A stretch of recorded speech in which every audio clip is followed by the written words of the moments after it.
emision mundësohet nga Dentalmed Austria dhe Elixens.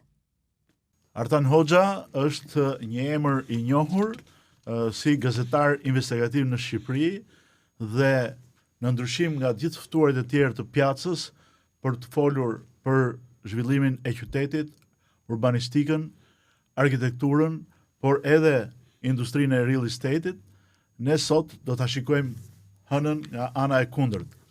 Nga ajo anë që nuk e kemi parë me ekspertët, por do ta shikojmë me një gazetar investigativ. Artan Hoxha, mirë se erdhe. Përshëndetje Fredi, faleminderit për ftesën, edhe urime për sipërmarrjen e re. Faleminderit shumë. 28 vjet më parë, në verë, si tani, çuditërisht unë kam pritur dhe kam përcjell me qindra, ndoshta mira, njerëz në redaksi ku kam punuar për 30 vjet në media, takimin ton nuk e harroj kurrë.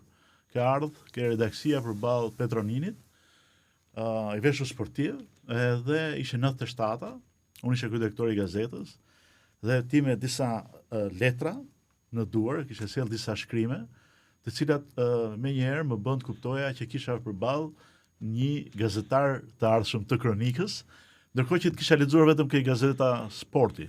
Të Sport Expressit, që ishte dhe Neri, Nermin Tola, di se çka hequr për ti zbërthyer se ç'kishe shkruar, por mbaj mend që të nesërmen u botuan lajmet e para dhe atëherë e kisha unë aureolën e gazetarit investigativ, tani e ke ti. Jemi në atë pjesën se kjo kur e tregon ti duket si ngjarje që ka ndodhur dje, po është e shekullit kaluar. Kemi qenë shekulli 20, tani ndodhemi shekulli 21. Jemi në një kohë krejt tjetër, në situatë krejt tjetër, edhe media vetë as nëse kemi menduar në atë kohë që do evoluonte kaq shumë, do shpikeshin këto, do lexohej kaq shumë. Tom mbrollat. Imagjino dhe po të flet një njerëz që ka denoncuar Sky-n, dhe është denoncuar për Sky. Do imagjino tani sa ka evoluar media, por gjithsesi publiku e bën dallimin, publiku e bën kush është media cilësore, kush jep informacion, kush i jep atë për të kaluar kohën. Ka ndryshuar shumë nga ajo kohë, edhe kriteret pra për të bërë gazetar ka ndryshuar shumë, pasioni ka ndryshuar shumë. Sot për shoh që gazetarët më shumë janë duke shfletuar, duke marrë me telefonin. Nuk e di pse kjo gazeteria bio që se dinim që ishte bio në atë kohë, po kjo gazeteria e terrenit, ju janë terren. Gazeteria ka ndryshuar shumë, po edhe qyteti ka ndryshuar shumë. Patjetër. Nuk e njohim. Godina, hotele, blloqe pallatësh, blloqe banimi, dyqane, e kështu me radhë, dhe ti duke ditur që ne kemi fokus këtë, çfarë shef një gazetar investigativ që nuk e shohin qytetarët e tjerë në këtë peizazh të ri urban? Shikom. Nuk e kam menduar që Tirana do të ecë kaq shumë. Pra, edhe Shqipëria ka ecur shumë. Flasun nga mikë emigrant që në mars 91-shit pasaj në hap ato nga Mali. Dhe sigurisht kur sot ne ngrejmë pikpyetje mbi sistemin, mbi ekonominë, mbi ata që na qeverisin sot, po kur pa dashur në moment relaksi, rikthehemi në retrospektiv. Dhe së mos brezëve të ri ju them, e dini si ka qenë 90-a, e dini si ka qenë 95-a, e dini si ka qenë 97-a, kemi ecur shumë shpejt, ma dini kemi djegur etapat. Ajo shpreha që thoshte Enver Hoxha para vitit 90, diktatori, që ne ecim në rrugë pa shkelura, ne ecim në rrugë me shpejtësi, skëterë. Dhe unë mendoj që ne mund të ishim shumë mirë nëse ata që na drejtojnë do jep një kontribut më të madh, do kishin një qasje tjetër. Por nga ana tjetër mendoj që qytetarët vet kanë ecur shumë, janë zhvilluar shumë, iniciativa private ka ecur shumë. Nuk e kam menduar që Tirana do të ishte pra Tirana duket si pak a shumë si zhvillimi i medias që ka ecur kaq. Pra, nëse ti shkëputesh 3 muaj nga media dhe pastaj do të duhet 6 muaj të kapësh ritmin. Dhe Tirana, nëse ti nuk jeton 3 muaj në Tiranë, kur vjen pas 3 muajsh, nuk e njeh qytetin, sa shpejt ka ndryshuar gjërat.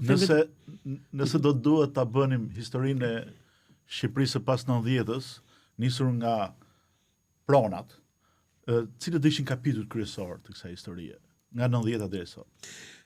Unë mendoj që zhvillimi, pra atë që po vijoja të thosha, zhvillimi, sidomos gjëja primare për zhvillimin e një vendi nuk është politika, është ekonomia, paraja. Pastaj rrotulla e saj si vend të gjitha. Dhe ne si vend kemi patur disa etapa të cilat kanë lënë gjurmë të thella edhe në shoqëri, edhe në historinë e këtij vendi. Dhe pa diskutim ekonomia ka qenë kryesor. Pra, sot kur shikojmë me ftohtësi, unë me që kam patur pak rastin të flas, të konsumoj disa biseda për një kohë goxha të konsiderueshme me diktatorin e fundit që ishim në Ramiz Alia, mbasi kishte dalë nga burgu, ai dilte pitat kafën e të i vara mëngjes me Sulo Gradecin, meqense isha nga skrapari. Domethënë e përdorja çik këtë rastin. Kisha bërë disa shkrime atëherë, atyre kishin pëlqyer kryesisht për Kosovën faktikisht isha bërë dhe ajo shërbeu si një lloj afrimiteti, plus thash ishte Sulo Gradeci që nga skrapari dhe her pas here atë pyesja dhe që të kuptoja çka kishte ndodhur. Ata kuptonin gjë? Dhe jo, ai thoshte një gjë shumë interesante që ai sistem falimentoi. Pra ekonomia rrëzoi. Ne nuk na rrëzoi tha se ç'a ndodhon, ne na rrëzoi, na shëmbi ekonomia. Pra praktikisht na ishin falimentuar dhe thjesht po kërkonin një rrugë dalje. Kur ndodhi Dykorriku, sepse jemi fiks në momentin e Dykorrikut, pra ambasadë. Pa kur ndodhi Dykorriku dhe u pa që pati një interferencë edhe të huaj. Atëherë ata organizuan më vonë anijen e famshme që shkojnë në Bari, anijen Vlora. Pa çoi 60.000 njerëz. Dhe aty perëndimi u tram, thotë. Çfarë mi duke bërë? Pritse. Nga atëherë deri sot e kemi kapur të fillin e ekonomisë përmes ndërtimit dhe zhvillimit të përgjithësisë qytetit të vendit. Pra, ai sistem ra nga ekonomia. Ndërhyrja e re që u bën atko, pra qeveria e parë demokratike mas viteve 90, ku e kishin zana fillën, që ishin dhe veprimet e para, bën një reformë ata, nuk bën reformë agrare, pra nuk e quajtën agrare, por ishte një reformë e ribër agrare, e ligji famshëm 7501. 7501 është plagë që ne vojmë dhe sot. Në atë mënyrë se si ai dhe besoj do ta vuajmë. Se si ai u ideua dhe si u krijua, por thash kishim shansin më vonë që të pyesim ata që bën ligjin. Më kam pyetur më vonë mbaj mend një bisedë ish kryeministri asaj kohe, zotin Meksi. Dhe ai dha një ide shumë interesante, tha pronarët e këtij vendi ishin shumë pak tha, në krahasim. Po them një shifër pavarësisht, 10.000. Por ndërkohë tha, qytetarët e këtij vendi që përfitonin nga 7501 ishin 3 milionë, të Shqipëria atëherë ishte diku të 3 milionë e 700.000 banor. Pra dhe ne menduam, do zgjedhim këta 10.000 apo do zgjedhim këta 3 milionë. Dhe votat që ata i mbajtën për shtet ishin 3 milionë. Pra, dhe ishte një ligj më shumë politiko-elektoral se sa. Pra, nëse komunizmi ja u mori pronat pronarve dhe i shpërndau, dhe pastaj ja u mlodhi gjithë shqiptarëve, sistemi i ri çfarë bëri? I futi një shpërndarje, ja mori pronën e shtetëzuar dhe i futi një shpërndarje sipas ides vet. Dhe kjo është gjëja që ne kemi sot. Dhe kjo pastaj ka ndikuar ku? Te kullat, un kam një përkufizim që bëj për mos për këtë dekadën e fundit. Unë them që kemi 2 lloj kullash. Pra ne kemi kulla vertikale, që janë në kryeqytet, të duken në të larta, dhe kulla horizontale që janë bregdet, që janë resortet. Pra, të dyja janë një lloj, të dyja kanë të njëjtin konceptim, si përfaqe ndërtimore. Të dyja kanë të njëjtin vlerë. Ish kryetari i bashkisë që është i ndaluar për momentin ka patur një shprehje në një mandat të tij. Tha ne tokë nuk kemi, tha, por kemi ajër sa duash. Erion Velia. Pra ajër kemi. Dhe pastaj atë e çoi në nivel tjetër, Luzim Basha kur tha ne në papafingot e pallateve, në terrasat do ndërtojmë tha kënde lojrash, mund ndërtojmë tha për fëmijët, tha për ato, pra do bënte kalçeto në katin e 25 të kulla. U bë meme. Për shqyr që ai nuk realizoi, por sot ne jemi në këtë moment. Okej. Kur ishte ai momenti kur nga nevojë familjare, banesat, ndërtimi u bë një instrument financiar, ekonomik? Tek ajo nëndarje që bëm, mos harroj ne, unë si emigrant, po them edhe për pjesën time, ne çuam deri në $2 miliard nga zero. të ishin shqiptarët. Në 96, në fund 96 është diku te $2 miliardë të futura në këto kompani, se s'kishte bankat niveli 2. Prandaj shkon njerëzit te Studiat e Xhaferit se po të mashtruese piramidale. Po të kishte një mundësi tjetër, s'kishte bank. Vefa kërkoi një licencë për bank dhe nuk e dhanë, se ato kompani, një pjesë atyre, pra Vefa kishte shumë asete, nuk është se kishte vetëm kishte asetën për duar. Pra ç'a ndodhi? Që ti ta çosh një vend që nga zgripi, nga zero. Unë kur kam shkuar në Greqi, dhramia ka qenë, ishte dhramia, si ishte euro akoma, ishte 1 me lekun shqiptar. Pra rrogat mesatare në Shqipëri ishin diku te 6.000 lekë. Dhe ndërkohë ne merrnim në ditë sa të paguaj një rrogë mujore në Shqipëri. Por në atë kohë na thoshin nuk vlen dhramia si para në Shqipëri.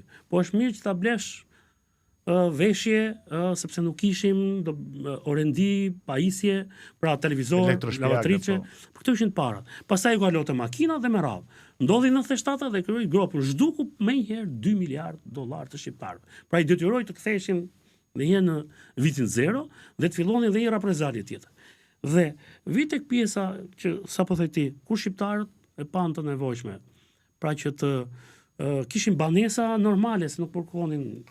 Pra, ne vinim nga i sistemi centralizuar që e vendoste ai, pra nuk të linte pas 3, ta jepte një stre, po sa me 3-4 do ishte dhomë kuzhinë, po ti dhomë kuzhinë vendoste ai. Dhe fati jot ishte, po të ishim familje vogël, kishe hapësirë. Po të ishte familje madhe, ishin disa kurora në ato banesë. Dhe shqiptarët e kishin këtë urinë që donin të jetonin. Por kjo Fredi ka një problem tjetër që e shoh sot në duke lëvizur për Shqipëri unë i bie CMC. Uria e shqiptarëve për të patur një banesë. Babai, nëse kishte 4 djem, dhe ata kishin qenë në emigracion. Çfarë bënte? Ndërtoi një shtëpi me 4 kate. Se mendoi që çdo djalë do merrte një kat të shtëpisë. Dhe jetonte vetëm në një kat. Dhe sot ato janë bosh. Dhe ndërkohë ne jemi në prag. Ka pas një arsye tjetër. Nga inati komshiut. Se komshiu kishte bë 3, unë do ta bëj 4. Pastaj ajo ishte, mbasi kishte siguruar djem, pastaj fillonte konkurrenca, kush ishte pari fshatit. Kush ta kishte godinë më të lartë. Po jemi te kjo pjesë. Po të shikosh gjithandej sot për Shqipëri, ndërtimet nuk janë më si para 15 vitesh, që ishin ato hekurat. Hekurat ishin lënë për të vazhduar akoma, se mendonim që do kapin në i parave, do hedhim dhe katin tjetër. Sot shtëpitë janë të mbyllura, janë me çati, ka tjetër pamje dhe nga ana urbanistike Shqipëria. Fshatrat sot kanë një tjetër kuptim.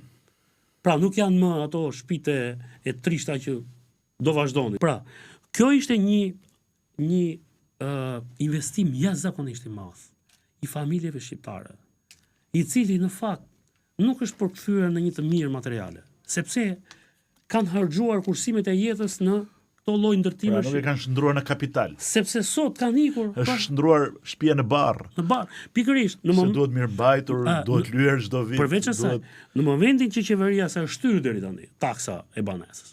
Po në momentin që do hyj taksa e banesës, mendon që 2 pensionistë mund të përballojnë për çdo metër katror të një vile me 4 kate ose me 5 kate? Kjo do kthehet në një barr tjetër. Ne nuk e kemi siç e ka gjithë Europa, e ka gjithë Europa këtë. Dhe kjo gjë çoi që një energji goxha e madhe financiare e vendit të shkonte në drejtimin e dur. Vërini veshin rrugës nga Tirana deri në Lezhë. Do të sidomos në zonën e Fushkrujës, Mamurrocit dhe Laçit, ti ke në çdo 200-300 metra në anë të rrugës, jo thjesht karburante, ke hotele, një pjesë e tyre të braktisura. Kush do rrinte në hotel aty? Kaq afër Tiranës, kaq afër Durrësit, kaq afër Shkodrës. Nges vizion. Dhe ato janë në miliona euro të çuara dëm. Sa mund të jenë, sa para mund të ketë në Shqipëri të çuara dëm kështu. Pra, shtëpi me 3, 4, 5 kate ku 90% janë bosh, ndërtime anës rrugëve ku asnjëherë nuk e kryen 100% funksionin e tyre dhe kudo ndërtime të tilla pa llogaritur pastaj edhe shumë problematika të tjera. Zhvillimi i vendit, pra, ndryshon gati në çdo 5 vjet. Ne nuk kemi më plane 5 vjeçare. Por ai ka ritmin e vet. Është ekonomia që ta detyron. Dhe sot, po të shikosh, ndërtimet e para janë bërë ku kanë qenë rrugët nacionale. Po rrugët nacionale të kohës komunizmit ndryshuan. Nuk preknin tokat e Bukës. Nuk e bënte drejtaj. Prandaj rrugët aty janë gjithmonë për me dredha, sepse ai qonte tok buke, 1. E dyta, ai kishte një vit verdh, që nuk të lejonte të ndërtohej jashtë vitit verdh. Pra, ne Sot, po të shikosh, janë ca, se unë nuk kam kulturë shumë të madhe ushtarake, po janë ca preda quhen, snrapel quhen ato që shpërbëhen thërmuse, preda thërmuse. Kam unë Po. kulturë ushtarake. Prandaj të pyete. Pra, po të shikosh sot kur vjen me avion mbi Shqipëri dhe kur ulesh në Rinas, dhe ti nuk e kupton dot ku mbaron një qytet dhe ku fillon tjetri, dhe ku mbaron një fshat dhe ku fillon tjetri, sepse janë bërë pa plan, i kanë hedhur tamam si preda thërmuse. Dhe ato kanë mbirë gjithandej dhe kanë prishur dhe strukturën e bujqësisë, kanë prishur dhe strukturën urbane. Pyetja që bëre ti është shumë interesante. Unë se kam vrarë një herë mendje, me thënë të drejtën, po këto kohë më ka çuar te paraja niveli i lartë i narkotrafikut, i parave që si narkotrafiku dhe krimi Do flasim organizuar. për atë. Dhe jo, ato më kanë detyruar të shoh dhe të bëj vlerësime, për të kuptuar. Pra, unë praktikisht mendoj që mbas 97-s, që ishte një traumë e madhe që psoi vendi, unë besoja që po mos 97-ën dhe 98-ën do ishim pjesë e BE-s. Ishim kaq afër sa ne humbëm një rast shumë të madh. Pra, vetëm vonesa që ne nuk hym në BE në kohën e dur, mund të kesh Ishte periudha kur hyn 10 shtete njëkohësisht në India komuniste. Ne i kemi shkaktuar vendit me 10 miliarda euro humbje. Dëme. Pra, është një dëm fitimi munguar që. Okej. Ja për se mbarova të kjo, çfarë do të them. Pjesa tjetër, mbas 97-s, niveli i investimeve, shpërndarja e tyre, investimet e gabura, investimet e shëmbura, ndërtimet e shëmbura gjithandej. Po, IKMT-ja, policia ndërtimore. Pra, ne kemi patur gjithmonë një strukturë që ka qenë më agresive se ushtria shqiptare. E kjo ka qenë IKMT-ja. Sa tritol kanë harxuar ata eksploziv në për Shqipëri. Ushtria nuk ka harxuar. Se ne s'kemi bërë. Pra, duket sikur ne kemi patur një shtet që është marrë më shumë me shëmbje dhe me shkatrime se sa me ndërtime. Unë sot them duke parë ngjarje në botë, për shembull ushtrinë izraelite jam njohës, në fakt e mbaj vetëm për njohës mirë të historisë, e kam dhe qef, por kur shoh një ushtri që ka buldozerin me vete, them kjo është ushtria më e frikshme që mund të ketë njerëzimi. Buldozeri është ai që të rrafshon. Pra, tanku, topi, gjithë droni, futi çfarë të duash, të bombardon dhe ikën. Buldozeri është ai që të zhduk dhe rrënojën dhe themelet. Pra të fshin nga faqe. Dhe ne kemi patur një shtet që përdorte Berisha e quante Ruspën, kur erdhi në 2005. Pra, fusur Ruspën faj. Dhe ne kaluam nga kioskat e Salik Elmendit dhe Bet Brojkës, sa kioska i mëndë shkatët. Kioskat i prishëm fare kollajnë. Kaluam te kjo që jemi sot. Pra, te vlerësimi që bën ti, unë mendoj që Shqipëria, shqiptarët më saktë, me investimin që kanë bërë nga veriu në jug, duke llogaritur edhe kursin e këmbimit. Pra, nëse në 97-ën ne humbëm diku te 2 miliard dollar, që ishim vendi më i varfër i Europës, vetëm me investimet e gabuara, të cilat nuk janë rentabël sot, Shqipëria për mua ka humbur një shifër që mund të jetë diku tek 50 miliard dhe mos them që është e vogël. Pse? Sepse niveli i investimit, sipërfaqet e metra katror që janë mbjell kudo në vend, duket mbas përdora termin e dur, po në fakt ne meqense kemi çuar bujqësinë në fund, kemi mbjell beton. Dëmi që është bërë në territor është i jashtëzakonshëm dhe është i parikthyer. Pra, është një dëm i parikthyer. Kjo vjen nga mungesa e kontrollit të territorit apo ne kemi patur një mungesë të theksuar të territorit, një që ishte problemi. Më thash, më përgjegjësi kryesor për këtë gjë është shteti, ose më saktë politika që ka drejtuar të vend. Sepse jemi edhe në kohë zhvillimesh politike. Pra, ata janë probleme, sepse po të marr një shembull fare thjesht. Kur kemi mbajt në Greqi për herë të parë, gjëja që më bëri përshtypje atje ishte që shteti i lajmëronte që në fillim sezonit, Ministria e Bujqësisë, i lajmëronte fshatarët, fermerët dhe u thoshte, këtë vit duam pambuk dhe grur, do ta smersh me kultura të tjera. Ne ishim mësuar në Shqipëri që fshatari mbillte çdo gjë. Ndërkohë ai të orientonte përpara, ose tjetër. Ne thoshte për ndërtimet në filan zonë, që mund të ishte zonë bregdetare, të cilat kanë për qëllim turizmin dhe të cilat hapin vende pune, shteti për ata kishte lehtësira në dokumentacion dhe po ashtu zbritje në taksa, sepse ai mendonte që do t'ja merrte më vonë këto të ardhe, do të merrte shumë më tepër se taksa primare që do ta pengonte ato të ndërkohë. Ti personalisht ç'a raporti ke me banesën? Me thënë drejtën, shtëpinë, me pronën e paluçme. Për shkak të unë vi nga provinca në fakt, edhe për shkak të profesionit që zgjolla, që është një profesion që siç ka thënë Indro Montanelli, nuk të bën të pasur. Pra, unë kam vuajtur, me thënë të drejtën, shtëpia në Çorovot kam kaluar në infirmërinë, ishte dhëmë me kuzhinë, ai më qenë 3 fëmijë. Ajo është dhe sot, jetojnë prindet e mi atje, është kati 5, i pallati i bërë me punë vullnetare. Pra mbas punës, prindet shkonin punonin punë vullnetare, e ka pallatin ndërtuar në marrë bonifikimin. Pra, një qytet që s'ka më pallat, nuk është ndërtuar mas 90-s. Nëse do të shkosh sot në Çorovot, i ke parrulla PPSH, duket sigurisht do të është i vetmi qytet që s'ka për fat të keq. Asnjë godinë të re pallat do banime. Janë bërë vetëm 2 pallate, mbaj mend për përsekutorit, pallate trekaçe në një zonë periferike dhe s'ka më ndërtime. Por ka edhe për shembull disa zona periferike se për shkak të Skarpari ka izolim për shkak të infrastrukturës, por ka qytete të tjera që janë shumë janë në skaj dhe janë boshatisur nga njerëzit. Por të ngelim tek ajo që the ti. Pra, cili është marrëdhënia ime? Unë kam marrë në Tiranë dhe deri në vitin 2002, në korrik të vitit 2002 kam jetuar me qira. Dhe kam menduar gjithmonë që nga viti 98 kam menduar që shiko se dikur çmimet do të bien, metrat katror. E ke menduar vërtet? Po, do ketë një flusk që industria, sepse kisha parë në emigracion që kjo kishte ndodhur në një moment, kishte patur një traumë ekonomia dhe kishin rënë çmimet dhe do blinim dhe ne. Koha e krizës ekonomike në Greqi. Që kishim ne, jo flas më para se të vinte ajo 2008 dhe 2009. Dhe duke pritur të ndodhë kjo fluska ekonomike, që s'ka ndodhur kurrë. Dhe unë e hëngra, metri katror, nëse do të kisha bler një shtëpi, se kujtojmë tani xhaxha im, do të blete një shtëpi në kombinat 2 dhomë në kuzhinë, e bleu për 21 milion lekë. Ajo sot blen? 21 milion lekë në vitin, mos gaboj, në vitin 2000. Sot ajo blen?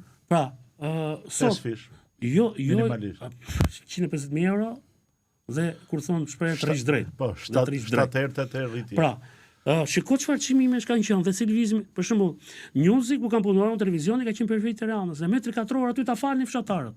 Po sot nuk e shans një të vesh blesh, dhe aty kur e gjen është minimumi me në një vend që s'ka infrastrukturë fare, është 200 euro metri katror. Pra, evolimi është i jashtëzakonshëm. Flucka që prita unë më la pa shtëpi. Dhe unë jetoj aktualisht në një pallat i ri është bërë ai. Është në periferi të Tiranës, në zonën e freskut, është pa hipotek, pra unë po do ta shes, nuk e shes dot. Po, s'ke certifikat. Kredi në bank nuk merr dot. Pra si them, me misi e mora dhe me shoqërinë në fund, që se nuk i përballoja dot kostot e saj. Pra, një njerëz që kam punuar 30 vjet dhe nuk arrija dot ta bleja. Pra, sepse zhvillimi dhe evolimi është kaq i madh dhe kur dëgjoja kryetarin e Bashkisë Revelie që kur bëjnë një objekt i madh infrastrukture, që sigurisht ajo i shërben te qytetit, dhe ai thoshte ne i rritëm vlerën thoshte pronës. Dhe më mzinte koka, po mi më vlla ja rrit aty që ka pronë, po unë që s'kam pronë. Më ke bërë gropë. Po me këtë mendje që ke sot, nëse do rikthej edhe një herë ajo dita e parë e takimit tonë dhe vazhdimi i gazeterisë, do kishe investuar në prona, në shtëpi? Shko, disa miq të mi, shok miq që në emigrant. Ato 5 lekë që bën, erdhën me një herë dhe blem tokë, banes, unë se kisha këtë ide, nuk e mora këtë risk. Dhe ata sot janë me prona në kryeqytet. Pra sigurisht unë bëra gabim, më dukej guximit tepëror asaj që bënin ata. Unë isha edukuar me një gjë që mos merr aty ku stakon, mos e prek aty ku është e shtetit, mos u ngatro me shtetin. Ndërkohë ata erdhën zonë, toka, ferma, të gjitha dhe sot i kanë shtëpia, kanë vila, kanë biznese. Bota i takon guximtarëve. Ne nuk e dinim që në kapitalizëm është guximtari, risku ai që të çon përpara. Kur shkoj sot në Amerikë dhe shikoj atje po zguxove, mos shko më hajde ri këtu, s'ke çdo aty. Me rrok nuk e del dot. Motoja në Amerikë është bill dhe bill, fatur dhe fatur. Ky është sistemi i ndërtuar atje. Dhe në Shqipëri dy gjërave nuk i shmangesh dot në këtë jetë, vdekjes dhe pagesës taksave. Dhe më kujtohet një shprehje tjetër mos dalë se në Amerikë, se mos në Manhattan, më shkoj në për lokale dhe i pyes në fund për pagesën. Kamarieri. I them kartë apo kesh? Dhe përgjigja që marr nga ata se janë zemrën e kryeqytetit botëror, New Yorkut. Dhe ata thonë kesh është mbreti. Ndërkohë ne këtu po bëjmë reforma si ta çojmë ta zhdukim para kesh. Ai në mes Manhattan thot keshi është mbreti. Ndërkohë kur kam shkuar në fillim në Greqi, kam takuar një grek ishte 88 vjeç, shumë i mbajtur, Barib ishte në atë kohë. Ajo i kishte mbajtur. Kishte qenë 2 herë në Shqipëri me ushtrinë greke. Dhe të 2 herët kishte shkuar në Korçë, por kishte ardhur nga mali Moravës. Dhe thoshte qytet më të bukur se Korça nuk kam parë ndonjëherë. Dhe më pyeti, thoshte nuk e di se çka ka pa ti, po ka pa vilat ai. Korça, dhe pjesën franceze të liceut. Korça e vjetë ka qenë shumë e strukturuar. Edhe sot ajo bulevardi, dhe shiqyr që s'është prekur them. Dhe mbaj mend shprehjen aty. Dhe kjo është meritë e korçarëve. Sa dëgjoni dje më tha. Ju këtu tha mund të keni për të ngrënë tha. Do visheni mirë tha. Jetoni mirë tha. Ky është vendi jon. Unë ku kam marrë mas luftës tha. Ishe familje varfër, kishin prona tha, po s'kishe interes ta të merresh me bujqësi. Dhe çfarë bëra tha ika në Australi. Dhe kur u ktheva nga Australia, që isha bërë para tha, vllai im që ndeni këtu tha dhe gëzoi pronat se u rrit vlerë e pronës. Kishte 2 fish më shumë pasuri, tha unë detyrova të blej ato tha që do t'i kisha pasur tha po të kisha qëndruar këtu. Juve tha, sa do të bëni para në Greqi ose në një vend tjetër ku do që t'jeni. Vendi tha ku do bëhen më shumë para dhe do jemi më të pasur është vendi juaj. Edhe pse juve tha u duket sot, më duket çuditë sot se si ai Theodose kishte emrin e veçantë. Se si ai kishte këtë lloj, por besoj kishte nga Australia, këtë lloj vizioni. Ai tha kush do rrinë në Shqipëri do bëhet i pasur. Ju që do rrini këtej, do bëni me para, do jetoni, por jo të pasur. Po jemi ne, është vendi jon ky. Dhe i doli profecia. Në fakt, ajo që kam parë unë sot, është dhe vite pjesa që theti cila është marrëdhënia ime me shtëpinë. Kështu që kur u bëra me shtëpi, vetëm arkivën nuk kisha ku ta çoja Fredi kur lëvizja me si ka qenë nata e parë në shtëpinë tënde më në fund. Por ishte çfarë them duke së pari jam duke pa besueshme. Së dyti më mend kam dalë se jam në kati 10. Kam dalë në balkon dhe ajo zona aty ishte akoma pa zhvilluar. Dhe kam bërë ca video aty, të po punoheshin te ishkin në studio. Dhe i kam dhe sot ato dhe më shërbyen se nuk e dija se çfarë po bëj, po ato më shërbyen. Pra nga momenti që u kam vajtur në verën e 2022-shit dhe deri sot janë 39 kulla që po ndërtohen para pallatit. Nëse unë kisha një pamje që shifja deri kodrat, pra dhe është një 34 katësh që them inshallah nuk bëhet, sepse ai do më detyroj pse të shoh vetëm dajtin, se nuk do kem unë kam pamjen e balkonit nga lindja e diellit deri në perëndim. Pra kam gjithë lindje, jug, perëndim. Dhe 39 kulla po ndërtohen aty, pa mbaruar unaza, s'kishte mbaruar unaza madhe, po tani që mbaroi unaza madhe, po tani që po bëhet infrastruktura e brendshme, është pjesa sipër klanit. Pra llogarit, dhe aty ku janë televizionet, ti ke punuar atje, pra klani, Skani, ABC Newsi, nuk e di, është Ora Newsin projekt, por aty është një kompleks shumë i madh ndërtimi, aty shpëton vetëm Ministria e Kulturës. Ishte vendosur aty. Ishte në studio. Ishte një objekt. Ishte godina kryesore e studios. Ishte legata Aruses, ata e kanë ndërtuar, prandaj ka qenë. Po, e kanë ndërtuar, e inauguroi Enver Hoxha dhe Xhanfize Kekon. Dhe pra, shisi ka shkuar vlera e pronës, më vinë ndonjëherë ata pronarët e tokës aty. Çka do të çajnë? Kur u them që çfarë do bëhet aty, e kupton? Dhe sa pak shanse kanë ata ta rimarrin më. Sepse tregu po dikton tjera dinamika. Tani po ndërtohet shumë Shqipëri, po ndërtohet pak dhe si është perspektiva e kësaj gjë në optikën tënde. Do të cilë një element të mbaj mend vitin 2004, pa ardhur PD-ja në pushtet. Vinë disa nga ata që kishin ikur mbas ngjarjeve në Theshtatës. Ishte mbështetës militantët e PD-s. Për shkak të shumë kryesisht Brukseli. Po Bruksel në Angli që shkruan me dokumenta si kosovar. Dhe ata erdhën 2004, nga mezi 2004. E ndjen që do riktheheshin. Kishte një rrym të fortë qarkullim. Dhe nuk më harrohet, kam qenë një takim në Alidemi, më shumica njerëz më din nga Tropoja, me qerria me tropojan shumë, dhe unë vetëm pyesin them jam Hoxhi Gashit, se e njoh më mirë se Tropojan i Jugut. Por vallai jemi më malësisë ata, po koto ka ngelur atyre. Dhe nuk më harrohet, kemi qenë në një takim dhe e mbaj më në një kafe tek Alidemi dhe ishte një grup tropojanësh që jetonin këtu dhe pjesa tjetër kishin ardhur emigrantë. Dhe ata që janë emigrantë po u thoshin këtyre që ishin këtu, nëse keni lek 5 lek më janë, shkoni dhe blini toka në periferi, Sauk, çasha Ysberish, Kashar. Ta duke fjër të vem, thoshet kemi lek vem, blem atje në Përkatunde, shkoni blini. Thonë këta. Po, se ishin iluminuar në perëndim. Dikush jo kishte thënë që shiko vendi do shkojë drejt kësaj rruge. Në fakt kështu ndodhi. Kështu ndodhi. Ti e mban mend Profecia u bë e madhe doli. historia e Fazliçit, Po. që bleu me 1000 lekë vjetra metër Në katror Durrës, atje po. dhe pastaj shiti 50 milion Po se do bëhet dollar. porti. Sa ai kishte informacionin përpara. Pra, ç'a ndodhi tek ne? Pra si si eci Shqipëria? Eci në këtë prizëm. Dhe niveli i ndërtimit, sidomos mbas 2013-s, si duket ishte edhe vizioni kryeministit që është sot. Pra sot dy degët kryesore që ka vendi, që mbajnë ekonominë në këmbë, janë industria e ndërtimit, me të gjithë ndërtimi ka brenda që nga punëtorët e lopatës deri te hekuri betoni Dhe turizmi. dhe çfarë janë këto mobileria dhe industria e turizmit. Këto janë dy industri. Dhe të dyja shumë të ndërlidhur nga njëra tjetër, me njëra tjetër. Patjetër. Dhe këto janë dy industri. Këto e kanë çuar vendin në këtë lloj zhvillimi dhe zhvillim fakt është tash i jashtëzakonshëm. Unë në vitet e fundit aty te Plaza, më para rrihet e Vodafone, po tani rrihet e Plaza, ka një lokal gati në 23 ata dhe kur vin gazetarët e huaj, i pyes keni qenë ndonjëherë në Shqipëri, dhe ata që kanë qenë në Shqipëri i them hidhin në sy qytetit. Sa ka ndryshuar, nuk e njohin. Ata që s'kan qenë ndonjëherë vënë re këto ndërtesat e larta. Dhe unë bëj një pyetje, se janë kryesisht gazetarë hetimor që vjen.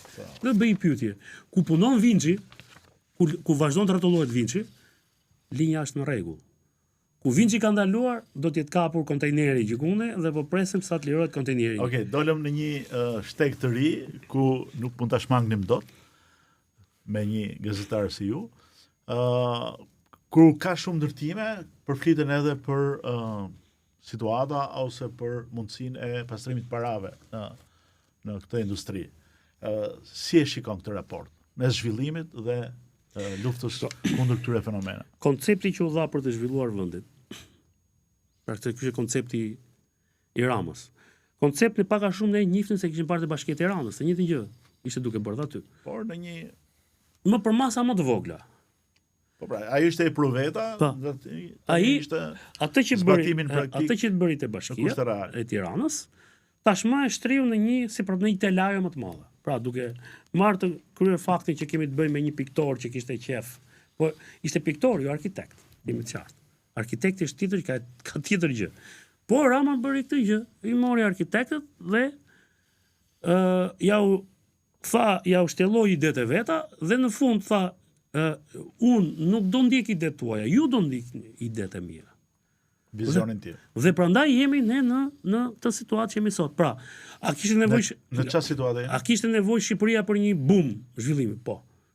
Patjetër që kishte. Dhe ishte shumë i rëndësishëm. Por A është bërë në mënyrën e duhur? ajo që bën qytetarët vetë e bën gabim. Prandaj thash sot ata janë Çfarë gabimi? Gabim. Ajo që ka konsideron gabim më të madh që kanë bërë shqiptarët dhe kë konsideron gabim më të madh që kanë bërë ajo që ka bërë qeveria sot. Pra, duke investuar te këto dy deg, ndërtim dhe turizëm. Sigurisht që janë deg, për shembull, i turizmi i ka dhënë një emër tjetër Shqipërisë në botën ndërkombëtare.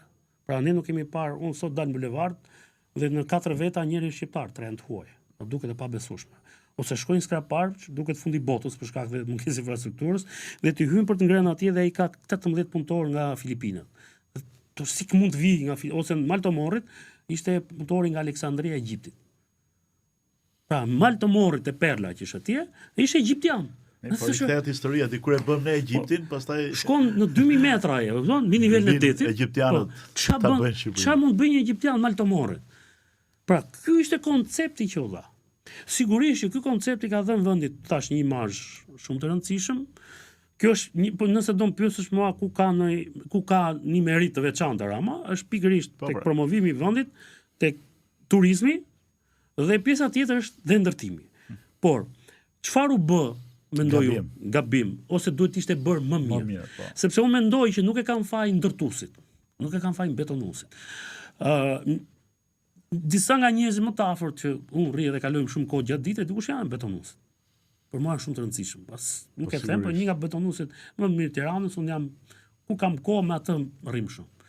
Dhe nga i marrvesh, po u pagua pllaka është nga niveli minus derisa vjen në nivelin 0.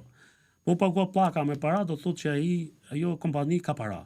Po filloi clearingu që në grop ka probleme. Dhe ata më orientojnë, sepse ai e di nga vin financat, shumë rëndësishme. Ata të betonit janë si tregtate shumicës kokainës. Ç'të thot ky burim i betonit? Dhe jo, ai më jep në saktësi, më jep konceptin e vet.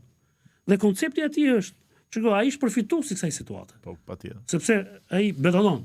Por nga ana tjetër ai thot, kjo lloj mënyre, Lënda e parë e kësaj industrie e betonit. kjo lloj mënyre, po ti ke pa fabrikat e çimentos këtu dhe janë palestinezët atje, libanezi, ti e mbamon çka.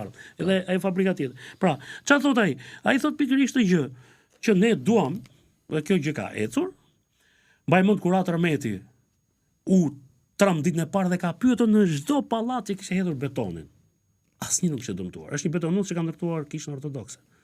Një nga objektet më të forta që ka sot. Që ka sot kryeqyteti e ka bërë.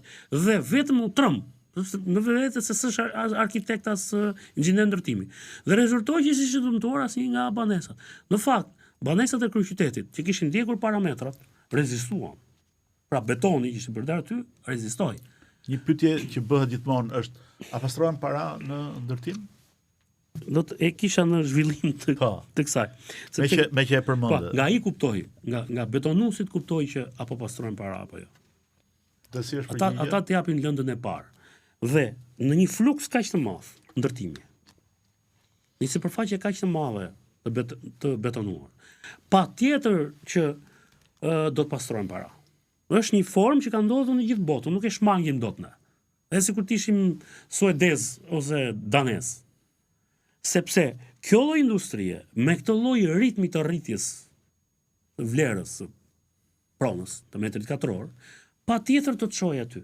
Sepse thash, unë më ndeshu 30 vjet për të bler shtëpi, nuk e blija dot. Atëherë kush e blinte? Ai që kishte bër lekët si bën parat sot. Tek paraja informale, që ka problem Shqipëria sot, ku përfshihet dhe pastrimi i paras, janë dy burimet kryesore. Burimi i parë për mua është korrupsioni. Është para që u grabitet shqiptarëve dhe shkon jashtë vendit kryesisht. Dhe burimi tjetër është narkotrafiku ose krimi organizuar, por kryesisht narkotrafiku, e cila është një para që u merret qytetarë evropian dhe investohet në Shqipëri. Ka vetëm një problem, se ka shumë ndërtues, shumë investitor, të cilët kanë 35 vjet në treg, 30 vjet në treg, 25 vjet në treg, dhe s'do të ngatërrojmë unë ndaj këtë qartë, pjesë, pikërisht. I ndaj qartë ata. Duhet ta ndajmë këtë pjesë. Prandaj thashun merr me betonuesit. Dhe me veprimet e fundit që ka bërë Spaku, unë që ditën e parë kam dalë, madje kur e dëgjova mas 3-4 ditësh te kreun e Spakut, zotin Braho, i cili reflektoi, sepse që ditën e parë kam dalë dhe kam thënë, shiko, vërtet Spaku mund të sekuestrojë një kull të takatakaç. Po pronari i tokës qelloi që ishte një kolegja jonë, ishte gazetare, ishte pronë e trashëguar.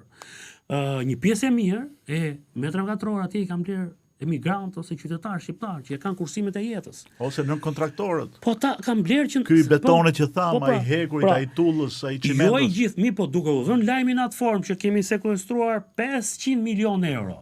500 milion euro çfarë thoni, janë gjysmë miliardi. Gjysmë miliardi. Në operacion është 1% e buxhetit shtetit vjetor, buxhetit shtetit GDP-s. Nuk e bën GDP-s. Nuk e bën FBI një sekondë, unë e di që konfiskim kokoshi të shkojë thellë, por efektin në popullat ajo e dha. Dhe çfarë problemi krijoja? Çfarë pashun atje? Që u goditën kompanitë e biznesit, nuk u nda shapin ashiqeri. Dhe u goditën qytetarët, sepse u traumatizuan, kanë hedhur kursimet e jetës. Ndërkohë, kanë vërej që vitet e fundit, që mos 2-3 vitet e fundit, që Spaku ka shpërsuar çik dorë ndaj kompanive të biznesit, një pjesë e mirë e kompanive kanë të kurrur ritmin e tyre të investimeve dhe po i transferojnë investimet nga Shqipëria jashtë. Pse? Se s'kan garanci.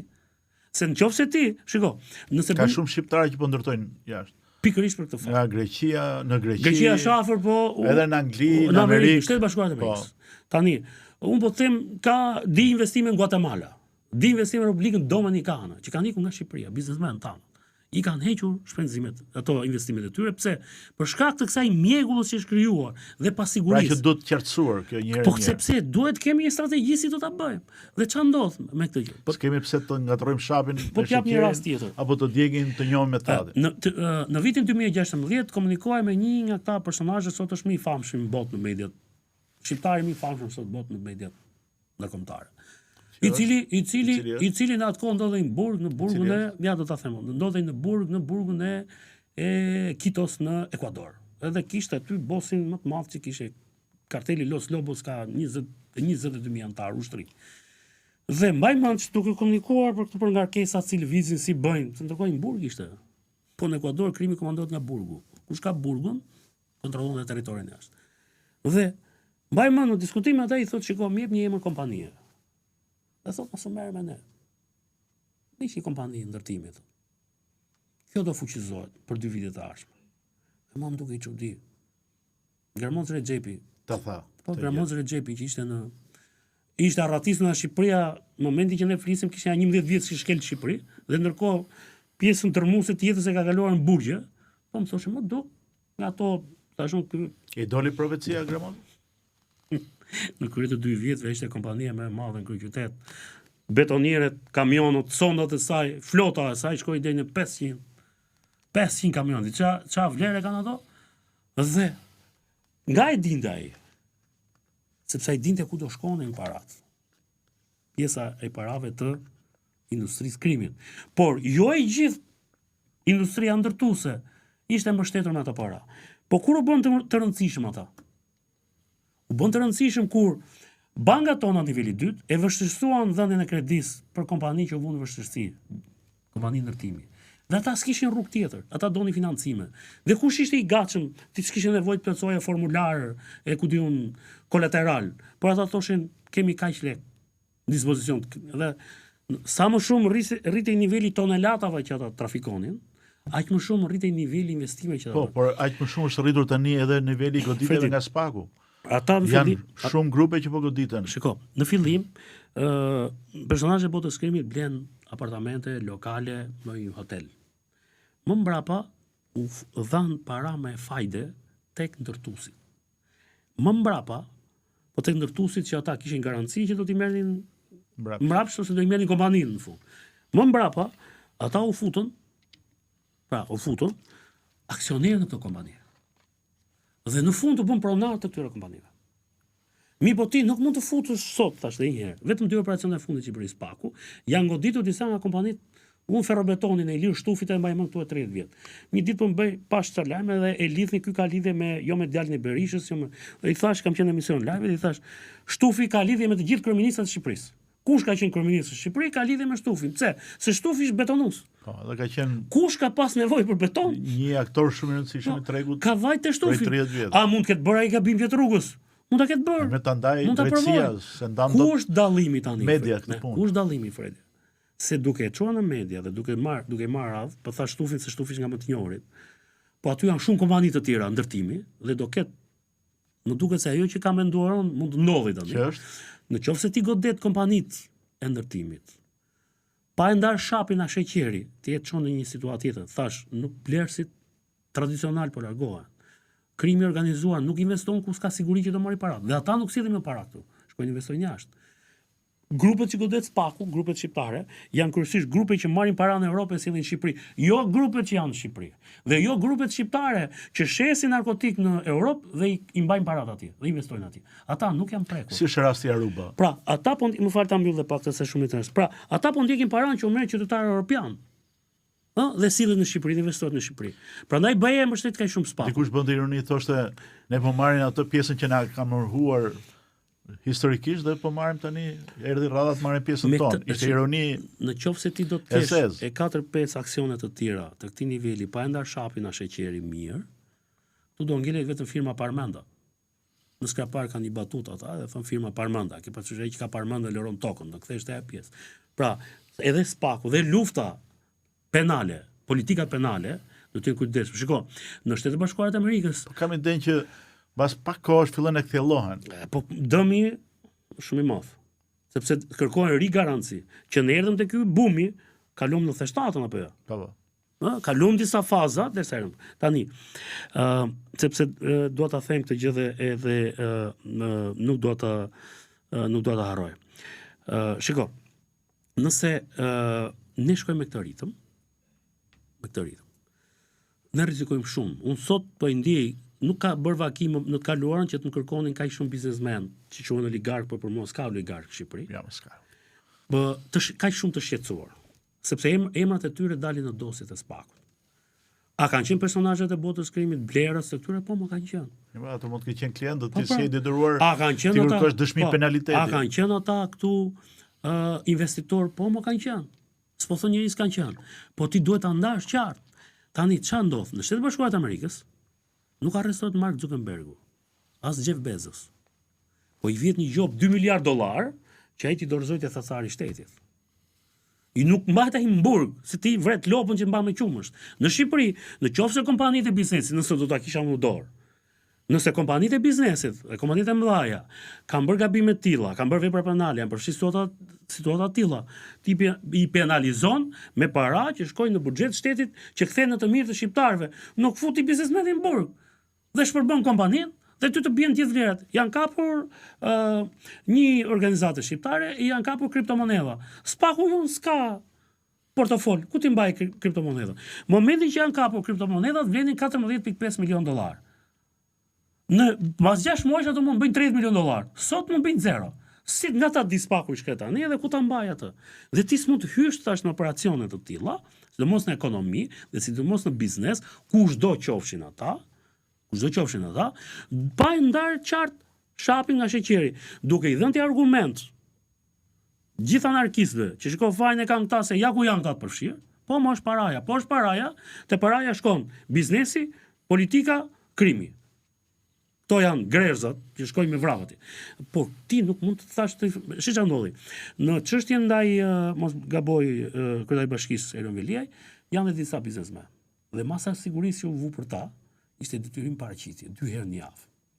Dhe vetëm parakalimi që bënin ata. Para kamerave. Nuk di një institucion në botë që të rrin kamerat aty, u kanë bërë dhe install atje dhe mbulesën dhe numërojnë kush hyri, kush doli, sa qëndroi. Nuk ndodh. Dhe ky është lajmi. Nuk ndodh. Dhe pastaj në fund thot mjeshtri i intrigës që këtu te media, ne tani në fund thot e ka shënuar se i erdhi ju kthe mbrapsht ajo. Në fund, mbasi lexon ti 30 minuta shkrim, në fund thot personi në fjalë prezumohet i pafajshëm. Po ti e ke bërë cop atë. Në qoftë se ti je biznesmenat aty, ku shkon më bën ortakëri me ata? Ku shkon më të bashkëpunojnë në investime ata? Tash, unë nuk jam në mbrojtje të biznesit. Mua më intereson. Jo, ti je në mbrojtje të biznesit, por nuk je në mbrojtje të Shiko, unë jam në mbrojtje të krimit që mund të jetë ngatruar me biznesin. Te ekonomia shqiptare. Po, mo krimi është futur thellë. Dhe u fut sepse e lejua, nuk krijua kjo lloj industrie në vend. Por ne duhet ta ndajmë, thash, nuk duhet të vrasim lopën që mban me qumësh. Dhe lopa që mban me qumësh ekonominë janë ata që krijojnë vende pune, janë ata që pagojnë taksa, janë ata që financojnë në këtë vend. Nëse ti thash shkoni futesh shkollajs, ata nuk janë shumë. Me listën e kur është bërë operacioni i fundit Fredi, sa më sollën listën dhe thash më falni, po më duket sikur ishin ato 20 veta. Drejtorisë së VIP-ave të tatim taksave i ka humbur thash borderoja, sepse këta që janë këtu janë brenda kësaj liste. Pra, është shumë e rëndësishme. Por rasti Aruba si është? Rasti Aruba në fakt me që ke qenë nga të para që e ke artikuluar. Po jam në proces aktualisht gjykatën penale. Jo më larg se sot kam qenë në instancën e radhës, sepse kur e kanë bërë pa dinë ata nuk e dinin çfarë do dilte mbrapa dhe kam menduar që unë kisha më dëgjuar. Nuk mendojnë që unë kam qenë atje dhe jam marrë më. Ka qenë në Aruba? Unë kam ndjekur kam qenë në Miami dhe kam folur me ata që kanë qenë në Aruba. Kështu që ata ti ke qenë në periudhën kur u bë takimi i Arubës. Mbasi është bërë takimi i Arubës, unë kam bërë publikimin në media. Po. Dhe ata që kanë qenë takim, më ftuan dhe më thanë të sqarojmë që të mos gabosh, ti je i saktë për çfarë është folur. Në fakt, që në momentin pas unë këtë gjë kam marrë vesh nga hetimet e prokurisë belge. Po. Unë isha thirrur për dëshmuar në Prokurinë Federale belge për një çështje për Toyota Yaris, nëse kujton, që është një çështje që përfshihet krim organizuar dhe politika. Që erdhën para dhe në Belgjik është bërë biseda mbas se unë herën e parë kam dëshmuar 6 orë aty. Dhe herën e dytë pastaj duke folur me oficerët e federal, hetuesit, se policia gjyqësore federale më morin pyetje dhe njëri nga ata më dha informacion për këtë gjë. Dhe ai më dha me idenë që ai njeh ta person. Tani çfarë është në vetvete që mos hako rasti Aruba. Rasti Aruba është një takim i cili zgjedhur të bëhet në një ishull si them një ishull argëtimi, sepse personazhet që janë takuar aty janë personazhe që pëlqejnë, që janë ose pronarë të lojrave të fatit, pra të kazinove e ku diun çaj janë të tjera, industria. Dhe si industri, ose janë frekuentues të këtyre lloj resorteve. Dhe me qenë se një pjesë pra ata të Europës nuk mund të shkonin dot në Shtetet e Bashkuara, se kishin një ngarkesë penale, u gjet që ata të Amerikës dhe këta të Europës të takoshin në një vend të ndërmjetëm. Dhe ky vend i ndërmjetëm të kishte edhe këta aksesin tjetër, të kishte edhe kazino. Pra, dhe pa pengesa për pjesën e vizave dhe ata të argëtoshin kalonin kohën. I rrugë 2 po. Janë njerëz kanë qenuar javë ata. Dhe ata nuk e kanë ditur që autoritetet belge po përgjonin, po ndiqin këta që erdhën nga Europa. Dhe prandaj u zbulua takimi, se ndryshe ne s'do ta dinim kur. Dhe takimi në Aruba, edhe pse në Shqipëri e kam parë në media europiane, është shfrytzuar për të thënë që aty është bërë pra e kanë përshkruar me takimet që bënte karteli i Medelinit ose karteli i Kalit. Aty nuk ka qenë një takim ku është bërë një marrëveshje për narkotrafikun. Aty ka qenë një takim ku është biseduar për të bërë biznes dhe për të investuar në projekte të mëdha biznesi në Republikën e Shqipërisë. Kryesisht ndërtim apo? Kryesisht në turizëm dhe në ndërtim. Sepse njëri nga personat që ishte aty ishte Artur Shell, i cili ka shumë sipërfaqe toke në Jugollavi, për rasti Zvërnecit, kjo ka qenë para Zvërnecit. Madje disa nga personat që shkuan në Europë kanë kërkuar në atë kohë të ndërtonin një hotel me një vlerë diku te 35-40 milionë euro në Zvërnec. Dhe zotriu ka thënë që unë kam një projekt goxha më të madh, që është projekti që ne po shohim sot, sepse nuk ka limë brenda ditës, është goxha në kohë, dhe ka thënë që nuk kam interes për këtë lloj investimi, sepse më prish projektin e madh, por kur të filloj projekti i madh, nëse doni të përfshiheni në atë si investim, ju mund të futeni ose si blerës të një, sepse projekti fillestar, aty ka patur në plan të dotohen 12.000 apartamente. Pastaj janë 2 mole, aeroporti është vetëm 10 minuta afër. Pra që fillim kur është fol për Sazanin, e kam ditur që Sazani është një fllucke e madhe, sepse infrastruktura në Sazan nuk të lejon ty të bësh sot një resort dhe kostoja që ta kthesh Sazanin në një resort turistik është shumë e madhe. Dhe duke parë logjikën e biznesit që bëhet në një vend si Shqipëria është që të investohet në një vend ku fitimi të jetë i madh dhe ta marrim në një kohë sa më të shpejtë. Dhe Zvërneci i plotson këto kushte, sepse ka kollaj dhe infrastrukturën e arritshme. Shiko, kohën e komunizmit ditë shumë mirë që ushtria shqiptare çonte në çdo 2 ditë një cisternë me ujë që të mbante. Po s'ka ujë pishëm. Pra një vend që s'ka ujë, shumë i pafavorshëm. Unë kam marrë vesh, nuk e di a ke dëgjuar ti, po në Shqipëri ka qenë një projekt për të ndërtuar një resort identik si Palma në Dubai. Pra do ndërtoj në det, që të mos kishin edhe problem. Po. Dhe ka qenë në zonën midis Golemi dhe Durrësit. Aty deti është i cekët, ti pastaj është bregu i tretë. Dhe ideja ka qenë që të ndërtoj një resort identik, i ngjashëm me ato që janë bërë ishut artificial në Dubai. Në Gjirin Persik. Janë bërë 2 palme, se palma e parë tani është bërë edhe tjetra, dhe tani po shikoj edhe problemin, edhe aty ka probleme. Pra, ideja ka qenë e tillë dhe ka qenë gati drejt miratimit. Por për fat ndodhi diçka te financimi, sepse ajo kushton. Por sigurisht do të ishte me kam atë projektin, se si ka qenë planifikuar të bëj, dhe ti prap do pyesësh që ora nga e mora veshun që do bëj ajo gjë. Sepse këta të Ekuadorit, ku ka sa më i madh është projekti, ai më shumë shanse ka për ata që të investojnë, që të fshehin para. Dhe duke patur parasysh batutën që kryeministri tha vetëm para jave, i tha gazetarit duke thuaj, i tha, a pastruan para në Londër? Mbretëria britanike ka disa nga zonat offshore sot në planet, po është mbretëria britanike. Po, atyre i lejohet. Ai ishte i madh. Sepse kanë kontroll. Ai ka ishujt Virgin, ishujt Cayman, ai ka zonë offshore brenda në Londër. Presupozohet që kanë kontrolle më të forta. Jo, nuk është çështje e kontrolle. Për shembull Dubai për mua, nuk kam shkuar për të parë në Dubai. Unë jam edhe shkova më çka që në Panama City. Panama City është Dubai viteve 70-80.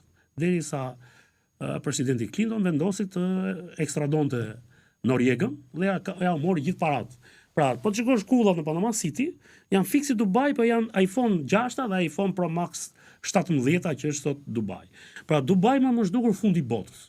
Nëse do më pyesësh mua si imagjinoj fundin e botës, për mua është Dubai.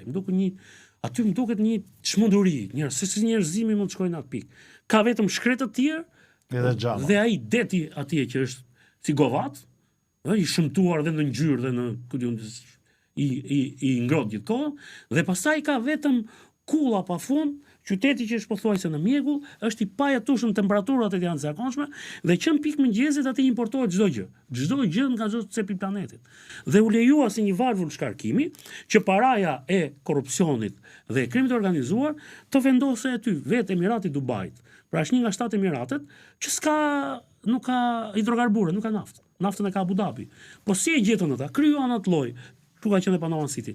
Por Panama City sot çfarë ishte? Një qytet normal, kishin ngelur vetëm kullat në ajo kohë dhe nuk kishte më vlerën dhe interesin që patu dikur. Dubai, ku janë hedhur të shumë para të krimit organizuar shqiptar, pra Dubai është një derisa ta lën fuqitë më dha. Okej. Është një offshore i madh. Që të shkojmë drejt mbylljes, Po. se Dubai është edhe kjo që do ndërtojnë në Durrës. folëm gjatë se s'kishim kohë të flisnim shkurt. Po pikërisht, iram gjatë se të dilte koha për shkurt, po.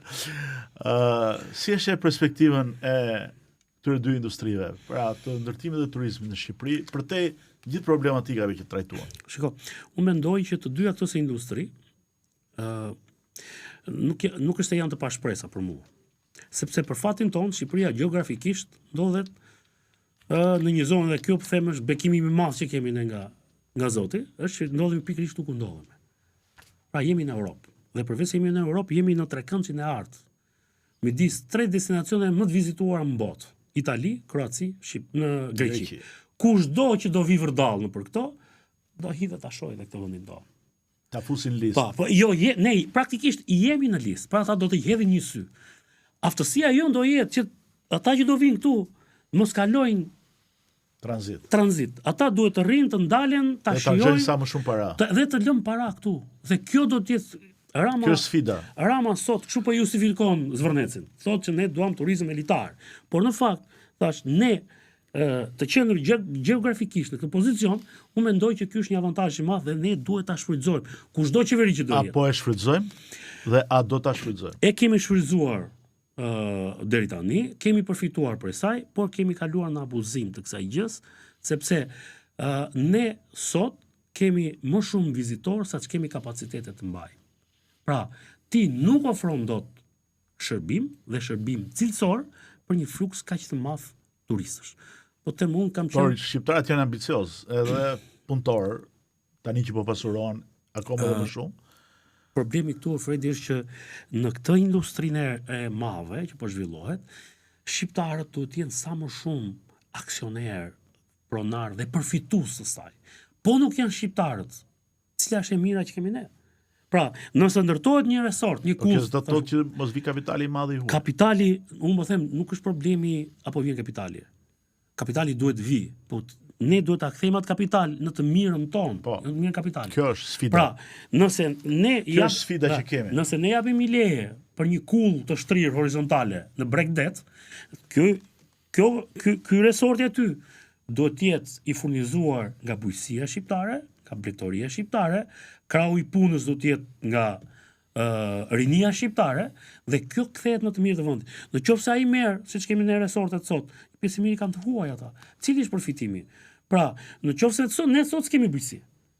Në ritmin që kemi, badje kemi të kurrje. Pra zinxhiri i furnizimit ushqimor, Pra, vizioni që duhet ketë ai që kalkulon. me bojra vaj, pra bën telajon atje sipër, ngjyros telajon, vizioni do të jetë ky.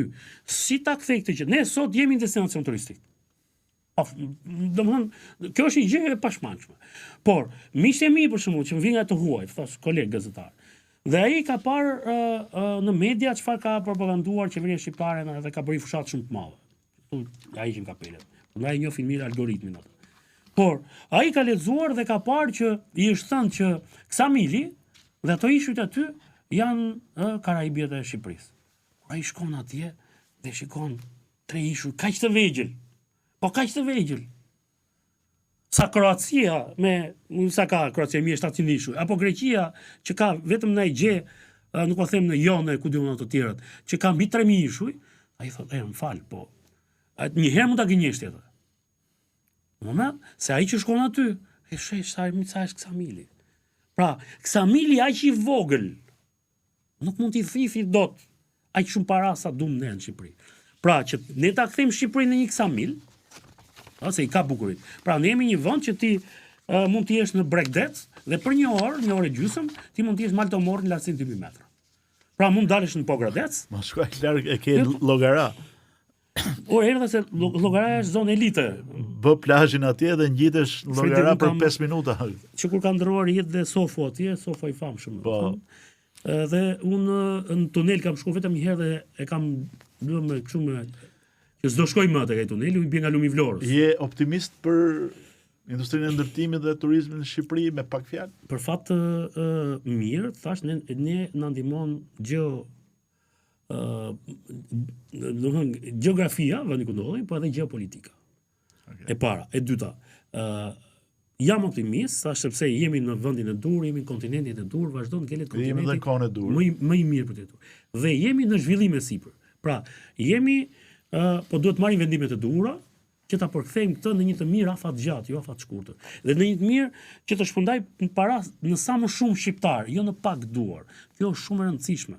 Pra, të mirat e resurseve që ka vendi duhet i kenë sa më shumë shqiptar, që të mos ikin të rrinë këtu. Është një vend kaq i bukur. Pra gjithë shqiptarët mundësisht të bëhen bashkëaksioner në kuptimin. Po, ky është vendi që ne të jemi këtu dhe të evoluojmë, të përmirësojmë kushtet e jetesës, të kemi një jetesë më të mirë, vetëm në këtë formë. Po ky është vizion, dhe është vizion politik së pari, së dyti është ekonomia mbrapa, është biznesi, bota e biznesit, që edhe ata duhet ta kenë pak më shumë të qenurit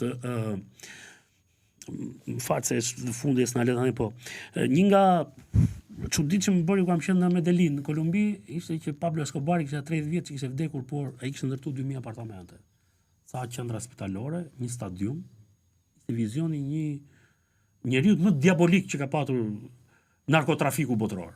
Pra dhe ai kishte shpërndar ca para nga ajo, dhe ata njerëz edhe pra gjëja njëjtin sot. Bota biznesit e ne ende nuk është tek kjo pjesë. Ende nuk e kupton që po s'ke mirë gjithë lagja ku jeton ti. S'ke mirë ti. Më ka treguar Sabri Goda një gjë për pjesën e zilisë dhe rishpërndarjes.